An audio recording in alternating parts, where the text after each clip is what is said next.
इन चीजों की जितनी ज्यादा प्रैक्टिस करोगे उतना ज्यादा अच्छा होगा तुम्हारे लिए।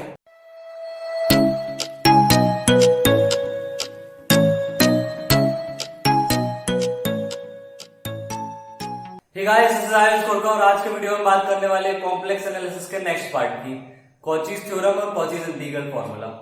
कॉचीज थ्योरम और कॉचीज इंटीग्रल फार्मूला इन दोनों के प्रूफ भी होते हैं, तो मैं प्रूफ के लिए सेपरेट वीडियो बना लूंगा, तो आप लोग वो देख लेना, ठीक है। और इस वाली वीडियो के भी तुम्हें नोट्स नीचे डिस्क्रिप्शन बॉक्स में मिल जाएंगे, तो तुम्हें कुछ लिखना नहीं है, बस समझते जाओ, ठीक है। चलो, तो कॉचीज थ्योरम और कॉचीज इंटीग्रल फार्मूला पढ़ने से पहले मैं तुम्हें थोड़ा बेसिक ऑफ कॉम्प्लेक्स नंबर जो यूज होने वाला है ना, उससे थोड़ा सा रूबरू करा देता हूँ। बहुत आसान है, कुछ नहीं है, बस थोड़ा सा रिवाइज कराना है। जैसे z equals to x plus iota y होता है, ठीक है। तो z को अपन पोलर फॉर्म में r e power iota theta लिखते हैं, ये चीजें तो पता है। कॉम्प्लेक्स नंबर में इक्वेशन ऑफ सर्कल कैसे लिखते हैं, mod z equals to r दिया है, मतलब ये एक इक्वेशन ऑफ सर्कल है जिसका सेंटर और रेडियस है, सेंटर है 0,0 और रेडियस है r, ठीक है। अपने को दिया है z minus A is equals to R, इसका सेंटर है a,0 और रेडियस है r। अपने को अगर ऐसा दिया है z minus iota b is equals to R, तो इसका सेंटर है 0,b और रेडियस है r। अपने को अगर ऐसा दिया है z minus a plus iota b is equals to R, तो इसका मतलब है इसका सेंटर है a,b और रेडियस है r। ये समझ आया। अभी आया कैसे, तो अपने को पता है, देखो mod z equals to r दिया है, तो z equals to x plus iota y होता है, ठीक है। तो मॉड z इक्वल्स टू हो जाएगा under root of x square plus y square, ये होता है मॉड z इक्वल्स टू, ठीक है। ये भी अपन ने कॉम्प्लेक्स नंबर में पढ़ा था, अगर याद नहीं हो तो ये होता है, ठीक है। तो ऐसा कर लेना, तो under root of x square minus y square अगर मैं r के बराबर कर दूं, under root of x square plus y square is equals to r है, तो x square plus y square is equals to r square हो जाएगा। ये क्या इक्वेशन है, ये इक्वेशन ऑफ सर्कल है with centre 0,0 and radius r, ठीक है। समझ आया ये पार्ट, तो ये चीजें थोड़ी काम आने वाली है अपने को। इसके बाद अपन एक और चीज देख लेते हैं, सिंगुलैरिटी। सिंगुलैरिटी क्या होती है, कोई भी फंक्शन जिस पॉइंट पे डिफाइंड नहीं होता है उस पॉइंट को अपन सिंगुलर पॉइंट कहते हैं, पॉइंट, सिंगुलर पॉइंट। कोई भी पॉइंट जिस पे फंक्शन नॉट डिफाइन हो। फॉर एग्जांपल में कोई फंक्शन दिया है f of z equals to 1 upon z plus 2, तो ये जो z प्लस 2 फंक्शन है ये कहां पे नॉट डिफाइन होगा, जब z इक्वल्स टू माइनस 2 हो जाएगा। वैसे ही ये फंक्शन या तो इंफिनिटी कह देंगे अपन, या उसे अपन नॉट डिफाइन कहते हैं, वो हो जाएगा, ठीक है। इसे कहते हैं जो z equals to minus 2 point होगा, इसे कहते हैं अपन सिंगुलर पॉइंट। तो सिंगुलर पॉइंट क्या होता है, वो पॉइंट जहां पे हमारा फंक्शन या तो नॉट डिफाइन हो या फिर इंफिनिटी हो, बात तो सेम ही है, ठीक है। तो अगर मैं तुम्हें और क्वेश्चन दे दूं, f z equals to 1 upon z plus iota into z minus 1, तो यहाँ पे सिंगुलर पॉइंट्स क्या होंगे, यहाँ पे सिंगुलर पॉइंट हो जाएंगे। निकाल लो ना सिंगुलर पॉइंट, तो कुछ नहीं, इनको जीरो से इक्वेट कर दिया करो। z प्लस आयोटा को मैं जीरो से करूंगा तो z equals to minus iota हो जाएगा, तो माइनस आयोटा सिंगुलर पॉइंट हो जाएगा। z माइनस 1 को मैं जीरो से इक्वेट करूंगा तो z इक्वल्स टू 1 हो जाएगा, तो 1 मेरा सिंगुलर पॉइंट हो जाएगा, ठीक है। अगर मैं तुम्हें दे दूं f z equals to 1 upon z plus iota, ये 2 नहीं है, ये z है, z plus iota z minus 1 z plus 2 और z माइनस 5, तो इसमें सिंगुलर पॉइंट क्या होंगे, इसमें सिंगुलर पॉइंट हो जाएंगे माइनस आयोटा 1 माइनस 2 5, ये हो जाएंगे सिंगुलर पॉइंट। तो समझ आया सिंगुलर पॉइंट्स क्या होते हैं, वो पॉइंट जहां पे हमारा फंक्शन नॉट डिफाइन हो रहा हो, ठीक है, इजी है। चलो अब हम ये देखते हैं कॉचीज थ्योरम क्या होती है। कॉचीज थ्योरम ये होती है, if fz is an analytic function and f dash z is continuous at each point within and on a closed curve C, then integration of f z d z equal to 0 होगा। मतलब किसी भी close curve में f z पूरे curve के along analytic है, curve के अंदर भी और कर्व के पूरे बाहर भी, मतलब बाहर ऐसा वाला नहीं, मतलब पूरे कर्व के ऊपर भी और कर्व के अंदर भी अगर फंक्शन एनालिटिक है तो integration of f z d Z 0 होगा, ठीक है। अपन एक क्वेश्चन देख लेते हैं तो अपने को और क्लियर होगा। फॉर एग्जाम्पल अब इस क्वेश्चन की स्टेप बाय स्टेप चलना, जैसे मैं बता रहा हूं। अपने क्वेश्चन दिया integration of e raise to 2z z square plus 1 where curve is mod z equals to 1/2। तो अपन सबसे पहले ये देखेंगे कि अपना सिंगुलर पॉइंट क्या है। सिंगुलर पॉइंट क्या है, z square plus 1 equals to 0 put करो तो z equals to plus minus iota अपने सिंगुलर पॉइंट आ गया। अब अपन ये चेक करेंगे कि ये वाला पॉइंट हमारे कर्व के अंदर लाई कर रहा है कि नहीं, क्योंकि हमारी कॉचीज थ्योरम क्या कहती है, कॉचीज थ्योरम ये कहती है कि पूरे क्लोज्ड कर्व के अलोंग हमारा फंक्शन एनालिटिक होना चाहिए। अगर ये वाला पॉइंट अंदर लाई करने लगेगा मतलब ये वाला फंक्शन नॉट डिफाइन हो जाएगा, है ना। अगर नीचे 0 आ जाएगा तो फंक्शन नॉट डिफाइन हो जाएगा ना। तो अगर ये वाला पॉइंट नीचे जो भी पॉइंट सिंगुलर पॉइंट है वो अगर कर्व के अंदर लाई करने लगेगा मतलब फंक्शन नॉट डिफाइन हो जाएगा उस कर्व के लिए, मतलब एनालिटिक नहीं होगा। मगर कॉचीज थ्योरम में तो एनालिटिक होना जरूरी है, इसलिए अपन सबसे पहले ये चेक करेंगे कि ये वाला पॉइंट जो है वो कर्व के अंदर लाई कर रहा है या बाहर लाई कर रहा है। तो इसे चेक करने के बहुत सारे तरीके हैं। एक तो बहुत ही फर्जी सा तरीका है, फर्जी सा क्या बोल रहा हूँ मतलब बहुत ही लेंथी सा तरीका है, तुम कर्व बनाओ और फिर चेक करो कि वो उसके अंदर लाई कर रहा है कि नहीं। तो पहले अपन ये देख लेते हैं कर्व बनाने वाला तरीका। ये है अपना मॉड जेड, तो इसका सर्कल है, अभी मैंने बताया था सर्कल की इक्वेशंस क्या होती है। सर्कल है तो इसमें सेंटर क्या होगा 0,0 और रेडियस क्या होगी 1/2, मतलब इस सर्कल में ये 1/2 हो जाएगा, ये 1/2 हो जाएगा, ये -1/2 हो जाएगा और ये -1/2 हो जाएगा। ठीक है, अब अपना पॉइंट क्या है प्लस माइनस आयोटा, मतलब y एक्सिस पे +-1, तो ये पॉइंट तो बाहर लाई करेगा यहाँ पे या यहाँ पे। तो एक तो अपने को इससे समझ आ गया कि भाई ये पॉइंट तो बाहर होगा। ठीक है, एक और मेथड बता रहा हूँ, कभी भी समझ नहीं आएगा कि ये पॉइंट अंदर लाई करेगा या बाहर लाई करेगा। ये जो z की वैल्यू है ना इसे यहाँ पुट कर दिया करो, z की वैल्यू क्या +- आयोटा। ठीक है, यहाँ पुट करा, आयोटा आ गया। अब इसका मॉड निकालेंगे। मॉड क्या होता है, जब x प्लस आयोटा y दिया है तो इसका मॉड z होता है √x² + y²। ठीक है, तो अब इसका मॉड निकालो तो इसका मॉड हो जाएगा √1 का होल स्क्वायर, प्लस माइनस कुछ भी हो 1 + स्क्वायर तो 1 ही होगा, तो ये आ जाएगा 1। अब ये जो भी पॉइंट मतलब इस मॉड को सॉल्व करने पे जो भी चीज आ रही है उसको चेक करो वो रेडियस से बड़ी है छोटी है, रेडियस के बराबर है। अगर ये रेडियस से बड़ी हो जाती है तो हमारा पॉइंट आउटसाइड होगा।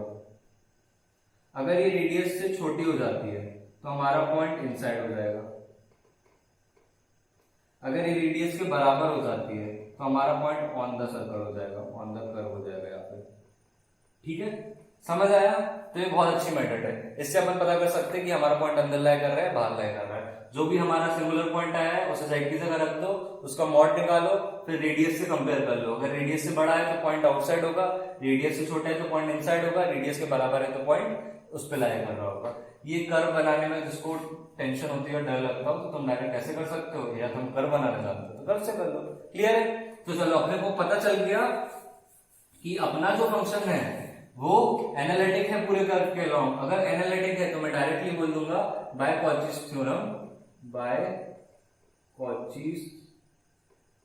Theorem integration of e⁻²z upon z² + 1 = 0। ठीक है, आया समझ। बहुत इजी क्वेश्चन था ना। तो ये पूरा इंटीग्रेशन वाला ये चैप्टर छोड़ना मत ये सोच के कि ये बहुत टफ है, बहुत टफ नहीं है, बहुत आसान है। सिंपल थ्योरम लगा आंसर 0 आ गया। वो तो मैंने तुम्हें समझाने के लिए बताया था कि अंदर लाई करेगा या बाहर लाई करेगा। अगर एक बार तुम्हें बनने लगेगा तुम डायरेक्ट देख के बता दो कि पॉइंट अंदर है या बाहर है। ठीक है, ये क्वेश्चन क्लियर हुआ। चलो अपन एक और क्वेश्चन ले लेते हैं। एक और क्वेश्चन क्या है भाई, z² अपॉन z-1। चलो, integration of z² upon z-1 along the curve mod z equals to, यहाँ पे mod z 1/2 दिया है। चलो इसको ट्राई करो एक बार सब लोग, इस वाले क्वेश्चन को ट्राई करो। z² upon z-1 mod z equals to 1/2। Step 1 क्या है अपनी, चलो मैं बता रहा हूँ। स्टेप 1 क्या है अपनी, सिंगुलर पॉइंट ढूंढो। z-1 को 0 से इक्वेट करूंगा तो z equals to 1 आ जाएगा। तो ये तो अपना हो गया सिंगुलर पॉइंट, मतलब जिसमें फंक्शन नॉट डिफाइन हो रहा है। ठीक है, स्टेप 2, ये पॉइंट अंदर लाई कर रहा है या बाहर। तो मैंने कैसे कहा है, जो भी z दिया है उसे सब पुट कर दो तो mod 1 हो जाएगा।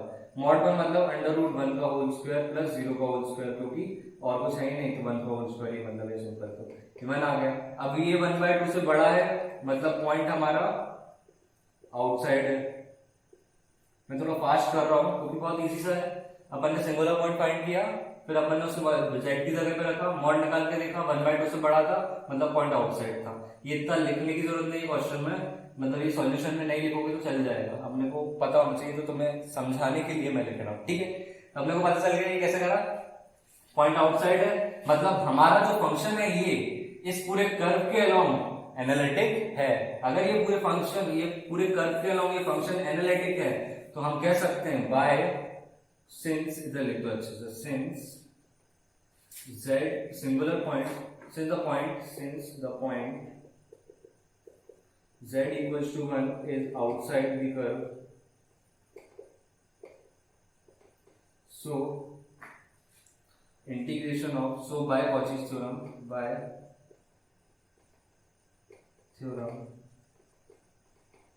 integration of z square upon z minus 1 along the curve is equals to 0.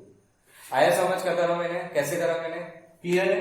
तो बहुत आसान था। इसके और क्वेश्चंस मैंने नोट्स में दे रखे हैं, तो तुम उसे सॉल्व करना, आंसर्स भी दिए वहां पे, तो तुम्हारे आ जाएंगे। नहीं आए आंसर्स तुम इसे इंस्टाग्राम पे डीएम करके पूछ सकते हो या कमेंट बॉक्स में बता देना, ठीक है? तो ये था अपना कॉचीज थ्योरम। कॉचीज थ्योरम को कैसे सॉल्व करते हैं, उसके क्वेश्चंस देखे अपन ने। तो अपन हम देखते हैं कॉचीज इंटीग्रल फॉर्मूला क्या होता है। तो अभी तक अपन ने बात करी थी कॉचीज थ्योरम की। तो कॉचीज थ्योरम में क्या था कि integration of C f of Z upon Z minus A is equals to 0 हो रहा था। कब हो रहा था? जब z माइनस से अंदर लाइन नहीं कर रहा था। अब अगर z माइनस से अंदर लाइन करने लगेगा तब क्या करेंगे? अगर z माइनस से अंदर लाइन करने लगेगा तब आता है अपना कॉचीज इंटीग्रल फॉर्मूला काम। अब कॉचीज इंटीग्रल फॉर्मूला क्या कहता है? If fz be an analytic function within and on the closed curve C and A is the point inside C, then integration of f of z upon z minus a dz is equals to 2 pi I f of a, ये कहता है, ठीक है? मतलब अगर हमारा point अंदर लाई कर रहा है तो उसका इंटीग्रेशन हो जाएगा 2 pi I f of a, बस सिंपल ये कहता है, ठीक है? तो अपन देख लेते हैं अपना क्वेश्चन। जैसे है, एक आध क्वेश्चन करेंगे तो क्लियर होगा। फॉर एग्जांपल ये क्वेश्चन है integration of z square z minus 2 dz where c is z mod z equals to 3। तो अपने सबसे पहले स्टेप क्या है? z सिंगुलर पॉइंट निकालो, z माइनस 2 को 0 से इक्वेट करो, z इक्वल्स टू 2 आ गया। तो अपना सिंगुलर पॉइंट क्या है? 2 है। सिंगुलर पॉइंट 2 है तो नेक्स्ट स्टेप क्या है? ये चेक करेंगे कि ये 2 पॉइंट कर्व के अंदर लाई कर रहा है या बाहर लाई कर रहा है, ठीक है? तो अपन इसे चेक कर लेते हैं, कर्व के अंदर लाई करेगा या बाहर लाई करेगा। तो सेंटर है 0,0 और रेडियस है 3। तो एक तो अपन कर्व से चेक करना सिखाया था, सिंपल कर्व में लिख दो, ये 3 हो गया, ये भी 3 हो गया, ये -3 हो गया, ये -3 हो गया, ठीक है? मतलब एक सर्कल है जिसका सेंटर 0,0 रेडियस 3, तो z इक्वल्स टू 2 तो यहाँ पे आएगा, मतलब अंदर लाया करेगा। तो एक तो इससे पता कर सकते हैं। दूसरा, अगर तुम्हें समझ में आया कैसे, तो z की वैल्यू जो है वो यहाँ रख दो, तो mod 2 आया, अंडर रूट ऑफ 2 का होल स्क्वायर, ये तो 2 ही हो जाएगा। 2 इज लेस देन 3, मतलब हमारा पॉइंट इनसाइड लाया कर रहा है। एक तरीका ये है, तो इससे अपन पता कर सकते हैं। तो अपने को पता चल गया पॉइंट इनसाइड लाइन करना है, मतलब यहाँ पे कॉचीज थ्योरम तो लगेगी नहीं भैया। कॉचीज थ्योरम नहीं लगेगी तो क्या लगेगा? कॉचीज इंटीग्रल फॉर्मूला लगेगा। तो कॉचीज इंटीग्रल फॉर्मूले के हिसाब से एफ ऑफ जेड क्या है अपना? एफ ऑफ जेड है अपना जेड स्क्वायर। तो कॉचीज इंटीग्रल फॉर्मूला लगा लो। So using Cauchy's integral formula, integration of c z square upon z minus 2 is equals to 2 pi I f of ये क्या है अपना? ये है अपना 2 f of 2 और f z क्या है? ये तो ये हो जाएगा 2 pi I 2 का whole square, that is 4 to the 8 pi I, अपना आंसर आ जाएगा, ठीक है? आया समझ कैसे किया? था ना इजी? सिंपल फॉर्मूले में वैल्यू पुट करनी थी, लिखने की कोई जरूरत नहीं है, नोट्स में दिया है, ठीक है? चलो इस क्वेश्चन को देखने से पहले अपन ये देख लेते हैं इसका जनरलाइज्ड फॉर्म, मतलब अगर नीचे बहुत ज्यादा आ जाती है तो वो क्या होता है। तो इसका जनरलाइज्ड फॉर्म होता है integration of F of Z upon Z minus A की power n plus 1 is equals to 1 upon n factorial 2 pi I F of n into a, ठीक है? ये होता है इसका जनरलाइज्ड फॉर्म। ये आया कैसे, ये मैंने उसमें भी बताया, नोट्स में भी, और ये तुम लोग ट्राई करना एक बार, तुम्हें समझ आएगा कैसे। सबसे पहले F of Z upon Z minus A को डिफरेंशिएट करना is equals to 2 pi I F of A. इसे एक बार डिफरेंशिएट करना तो नीचे आ जाएगा जेड स्क्वायर, फिर उसे दूसरी बार करोगे तो जेड माइनस ए की पावर 3 आ जाएगा, फिर तीसरी बार करोगे तो जेड माइनस ए की पावर 4 आ जाएगा। तो तुमने देखा जब मैं इसे पहली बार डिफरेंशिएट कर रहा था तो जेड माइनस ए की पावर 2 आया, जब मैं दूसरी बार कर रहा था तो 3 आया। तो जितनी बार कर रहा हूं उससे एक ज्यादा पार नीचे आ गई, तो वो ऐसे सॉल्व होता जाएगा तो जनरलाइज्ड फॉर्म बन जाता है इसका, क्लियर है? तो अपने को इतना मतलब नहीं है ये कैसे आया, अपने को इस फॉर्मूले से मतलब है, तो इस फॉर्मूले को याद रखना। हमें अगर मतलब होता तो मैं ऑब्वियसली प्रूफ से तुम्हें बताते हैं, ठीक है? अपना फॉर्मूला ये है, तो अपन इसको करते हैं सबसे पहले। तो स्टेप बाय स्टेप चलेंगे। सबसे पहली स्टेप सिंगुलर पॉइंट निकालना, z प्लस 1 को 0 पुट करूंगा तो z इक्वल टू -1 आ जाएगा, मतलब -1 मेरा सिंगुलर पॉइंट है। दूसरी स्टेप ये है कि -1 इसके अंदर लाया कर रहा है कि नहीं, तो अपन कर्व बना के देख लेते हैं। इस कर्व का सेंटर क्या है 0,0, रेडियस क्या है 3, तो ये हो गया अपना कर्व, ये 3, ये 3, ये -3, ये भी -3, ठीक है। तो अपना जो पॉइंट है वो क्या है -1, मतलब वो तो लाई करेगा। अगर पॉइंट अंदर लाई कर रहा है तो यहाँ पे क्या लगेगी, कॉचीज थ्योरम या कॉचीज इंटीग्रल फॉर्मूला, यहाँ पे लगेगी कॉचीज इंटीग्रल फॉर्मूला, ठीक है।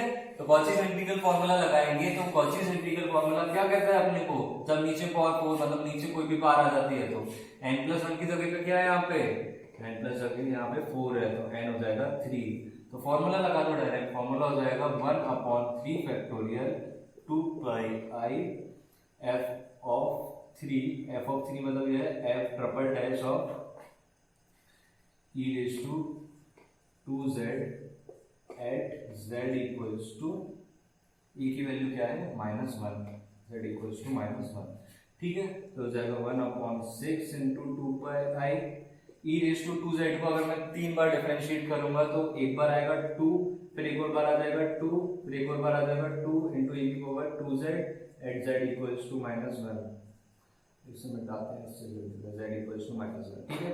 इन सबको पुट करेंगे तो अपना फाइनल आंसर आएगा 8 pi I upon 3 e की पावर 2, ठीक है।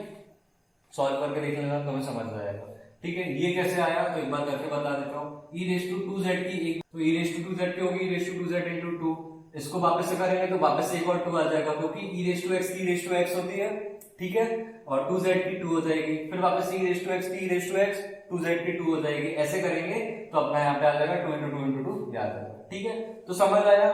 तो अपन ने देखा आज कि कॉचीज इंटीग्रल फॉर्मूला और कॉचीज थ्योरम को कैसे सॉल्व करते हैं और उनके सिंपल फॉर्मूले कैसे होते हैं, उनकी स्टेप बाय स्टेप प्रोसीजर क्या होती है।